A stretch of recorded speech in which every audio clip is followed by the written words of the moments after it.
اور جو لوگ مومن مردوں اور مومن عورتوں کو ایسے کام کی تہمت سے جو انہوں نے نہ کیا ہو ایذا دیں تو انہوں نے بہتان کا اور کھلے گناہ کا بوجھ اپنے سر پر رکھا۔ اے پیغمبر صلی اللہ علیہ وآلہ وسلم، اپنی بیویوں اور بیٹیوں اور مسلمانوں کی عورتوں سے کہہ دو کہ باہر نکلا کریں تو اپنے چہروں پر چادر لٹکا کر گھونگھٹ نکال لیا کریں۔ یہ چیز ان کے لیے موجب شناخت و امتیاز ہوگی تو کوئی ان کو ایذا نہ دے گا، اور اللہ بخشنے والا ہے، مہربان ہے۔ اگر منافق اور وہ لوگ جن کے دلوں میں روگ ہے اور جو مدینے کے شہر میں بری بری خبریں اڑایا کرتے ہیں اپنی حرکتوں سے باز نہ آئیں گے تو ہم تم کو ان کے پیچھے لگا دیں گے، پھر وہ تمہارے پڑوس میں نہ رہ سکیں گے مگر تھوڑے دن، وہ بھی پھٹکارے ہوئے، جہاں پائے گئے پکڑے گئے اور جان سے مار ڈالے گئے۔ جو لوگ پہلے گزر چکے ہیں ان کے بارے میں بھی اللہ کی یہی عادت رہی ہے، اور تم اللہ کی عادت میں تغیر و تبدل نہ پاؤ گے۔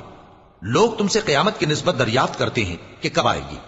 کہہ دو کہ اس کا علم اللہ ہی کو ہے، اور تمہیں کیا پتا، ہو سکتا ہے قیامت قریب ہی آ گئی ہو۔